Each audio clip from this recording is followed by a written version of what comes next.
Special train से रामेश्वरम धाम की तीर्थ यात्रा। आज ही अपनी सीट बुक कराएं tripurayatra.com पर।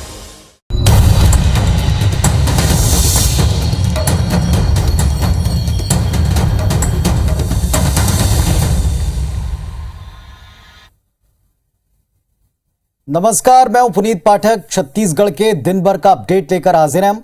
सबसे पहले आपको दिखाएंगे पूरे दिन भर की सारी बड़ी खबरें, अहम खबरें, और इसके बाद फिर आपको 5 मिनट में 50 खबरों के द्वारा पूरा अपडेट भी देंगे। तो चलिए शुरू करते हैं आपका पसंदीदा बुलेटिन, अब छत्तीसगढ़ की बारी।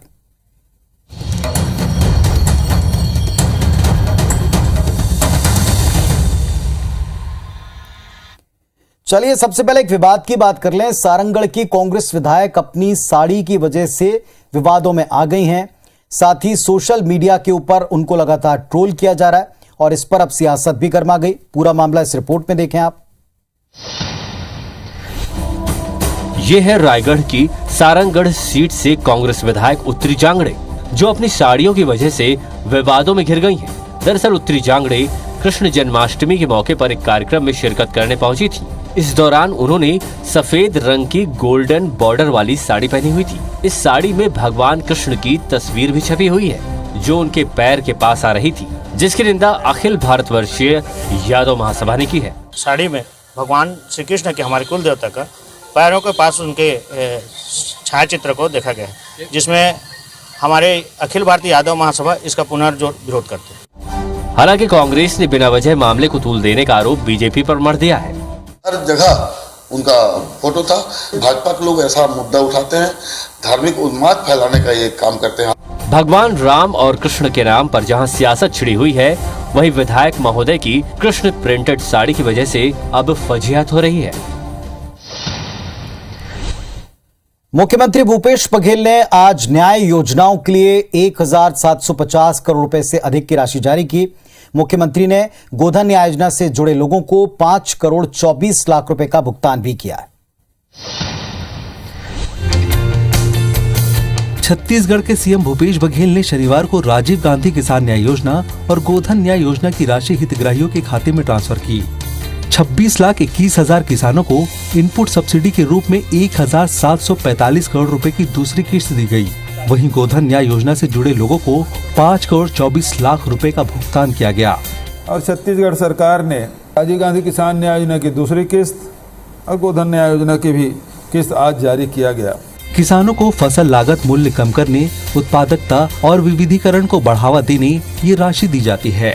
1,750 करोड़ रुपए की राशि किसानों के खातों में हस्तांतरित किया गया है। 26 लाख से अधिक किसानों के खातों में ये राशि गई है। न्याय योजना के लिए राहुल गांधी ने छत्तीसगढ़ सरकार की तारीफ की है। उन्होंने कहा है कि छत्तीसगढ़ की कांग्रेस सरकार सामाजिक न्याय और कल्याण के लिए प्रतिबद्ध है। कांग्रेस नेता राहुल गांधी ने छत्तीसगढ़ सरकार को भेजे एक संदेश पत्र पर अब बीजेपी सत्ताधारी कांग्रेस और संगठन को घेर रही। पूरा मामला इस रिपोर्ट में आप समझें। छत्तीसगढ़ की भूपेश सरकार ने सद्भावना दिवस के मौके पर राजीव गांधी किसान न्याय योजना और गोधन न्याय योजना की राशि जारी की, जिस पर राहुल गांधी ने राज्य सरकार को एक संदेश पत्र भेजा। इस पत्र के जरिए राहुल गांधी ने किसान न्याय योजना और गोधन न्याय योजना की तारीफ, साथ ही कई जिला मुख्यालयों में कांग्रेस कार्यालय के उद्घाटन की बधाई दी। जबकि शनिवार को किसी भी जिले में कांग्रेस मुख्यालय का उद्घाटन नहीं किया गया, जिस पर बीजेपी ने कांग्रेस को घेरा है। कांग्रेस पार्टी पूरे प्रदेश को तो ठग रही है, अब अपने नेता राहुल गांधी को भी ठगने का काम कर रही है। कांग्रेस ने पलटवार करते हुए कहा कि तकनीकी वजह से कांग्रेस दफ्तर का उद्घाटन नहीं हो सका, इससे बीजेपी को परेशानी क्यों हो रही है। गांधी जी का जो संदेश होता है वो 1-2 दिन पहले लिखा जाता है, ये सामान्य विषय है। अब इसमें मोहन अग्रवाल के पेट में क्यों पीड़ा हो रही है, ये हमारा व्यक्तिगत विषय है। हमारा चुनाव मोड में जा चुकी बीजेपी को कांग्रेस सरकार को घेरने का एक और मौका मिल गया। तो चलिए, एक शुभकामना का पत्र था जिसमें यह था कि छत्तीसगढ़ की सरकार, जिसकी मूल भावना है कि छत्तीसगढ़ की सरकार बेहतर कार्य कर रही है और जो स्वर्गीय राजीव गांधी हैं उनके सपनों को साकार करने वाली सरकार। लेकिन इसमें भी भारतीय जनता पार्टी की तरफ से बताया गया कि क्या असत्य है और ये आरोप लगा दिया प्रदेश इकाई के ऊपर। सौरभ सिंह परिहार न्यूज रूम से हमारे साथ में जुड़े। सौरभ, अब इस पर क्या मामला या किस तरह का मामला आप आगे बढ़ता देख रहे हैं? सफाई भी आ गई है, आरोप तो लगा ही था, लेकिन इस सफाई के बाद क्या मामला थमेगा? बिल्कुल, देखिए, भाजपा को एक बार फिर से बैठे उठाए मुद्दा मिल गया है और जिस तरीके से कांग्रेस पूरी तरीके से बचाव कर रही है कि 2-3 दिन पहले राहुल गांधी के द्वारा लेटर लिखा गया था जिसमें कहीं न कहीं तकनीकी वजह थी कि छत्तीसगढ़ में जो कई जिलों में कांग्रेस भवनों का उद्घाटन किया जाना था वो नहीं हो पाया। अब इससे पहले भी आपको याद होगा कि राहुल गांधी के कई मीम जो है सोशल मीडिया में वायरल किए जाते हैं। तो भाजपा की अब नेक्स्ट रणनीति यही होगी कि कैसे कांग्रेस सरकार यहाँ पर और राहुल गांधी को जो है एक मीम की तरह एक सोशल मीडिया में ज्यादा से ज्यादा बताया जाए कि किस तरीके से वो एक दूसरे को गुमराह कर रहे हैं। इससे पहले भी आपको याद होगा कि लगातार राहुल गांधी के मुद्दा जब भी आता है तो भाजपा के नेता सक्रिय हो जाते हैं। कुछ देर पहले ही पूर्व मंत्री बृजमोहन अग्रवाल ने भी ट्वीट कर जो है छत्तीसगढ़ की कांग्रेस सरकार पर निशाना साधा है। अब निश्चित रूप से आने वाले समय पर देखना होगा कि किस तरीके से इस मुद्दे को भाजपा जो है हाइप कर रही है और ज्यादा से ज्यादा लोगों तक ये बताने की कोशिश कर रही है कि कैसे कांग्रेस सरकार में और जो ऊपर बैठे हुए उसमें सामंजस्य नहीं है। इससे पहले भी कई बार या सत्ता और संगठन में सामंजस्य को लेकर भाजपा सवाल उठा चुकी है। चलिए, बहुत शुक्रिया सौरभ आपका इस पूरे अपडेट के लिए। तो जैसा सौरभ हमको बता रहे हैं कि भारतीय जनता पार्टी को एक बैठे बिठाए मुद्दा मिला और इस मुद्दे का उन्होंने फायदा उठाया। हालांकि कांग्रेस ने भी साफ कर दिया कि ऐसा कई दफा होता है, लेकिन इन सब के बीच में क्या ये यहां पर थमेगा, ये बड़ा सवाल। छत्तीसगढ़ के सियासी फिजा में भगवान राम और कृष्ण की एंट्री आप देख रहे हैं। नए बीजेपी अध्यक्ष बनते ही, नेता प्रतिपक्ष बनते ही कांग्रेस और बीजेपी के बीच में वार पलटवार है। कोई मौका कोई दल गंवा नहीं रहा। कॉपीराइट नहीं, पेटेंट नहीं है। छत्तीसगढ़ में राजनीति का धर्म युद्ध जारी है। राम कृष्ण के कॉपीराइट पर फाइट है, जिसका आगाज कल सीएम भूपेश बघेल ने ये कहकर किया था कि राम कृष्ण सबके हैं, इस पर किसी का एकाधिकार नहीं है। आज बीजेपी प्रदेश अध्यक्ष अरुण साव ने सीएम भूपेश बघेल को कुछ इस तरह जवाब दिया। हम सब इस बात को जानते हैं, निश्चित रूप से भगवान राम, भगवान श्री कृष्ण सबके हैं, लेकिन कांग्रेस के नहीं है। इस पर कांग्रेस को बीजेपी पर पलटवार करना ही था और कांग्रेस ने वैसा ही किया। अभी एक आध ही हफ्ता हुआ है अध्यक्ष बने, तो थोड़ा अध्यक्ष के पद के लिए जरा मैच्योरिटी आ जाए कि किस प्रकार से क्या बात करना है।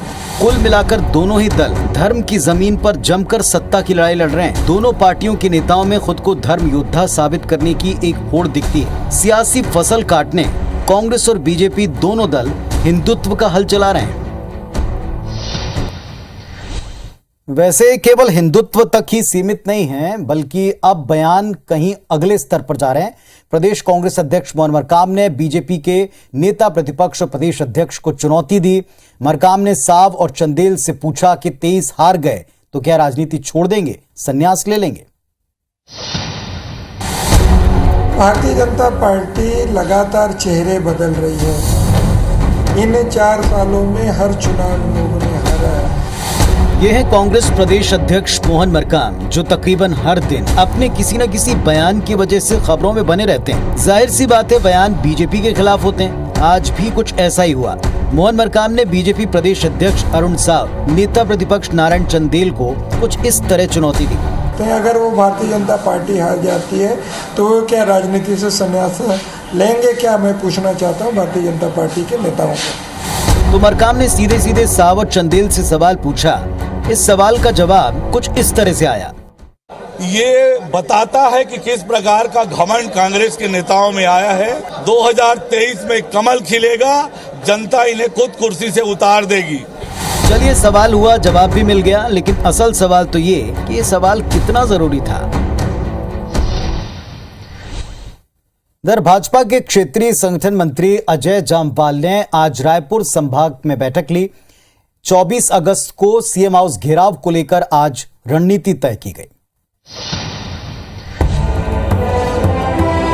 छत्तीसगढ़ बीजेवाईएम 24 अगस्त को सीएम हाउस का घेराव करेगी, जिसकी रणनीति बैठक में तैयार की गई। भाजपा के क्षेत्रीय संगठन मंत्री अजय जामवाल ने रायपुर संभाग की बैठक ली। एकात्म परिसर कार्यालय में हुई इस बैठक में रायपुर, बलौदाबाजार, महासमुंद, धमतरी और गरियाबंद जिले के तमाम पदाधिकारी शामिल हुए। जिस प्रकार से कांग्रेस ने छत्तीसगढ़ को अपराध का गढ़, शराब का गढ़, माफिया गढ़ बनाया है, 2023 में कमल खिलेगा। 24 तारीख का जो युवा मोर्चे का हल्ला बोल कार्यक्रम है, उसके लिए भी हमारे सब कार्यकर्ताओं को प्रोत्साहित कर रहे हैं। इस आंदोलन में प्रदेश भर से 1 लाख से ज्यादा युवा और कार्यकर्ताओं को लाने का लक्ष्य रखा गया है। उस दिन से एक शंखनाद हो जाएगा और 2023 में इस आंदोलन के लेकर नीचे तक हम इसको लेकर जाएंगे। रोजगार और बेरोजगारी भत्ते की मांग पर यह आंदोलन होगा। नए प्रदेश अध्यक्ष और नए नेता प्रतिपक्ष बनने के बाद ये पहला बड़ा आंदोलन होगा।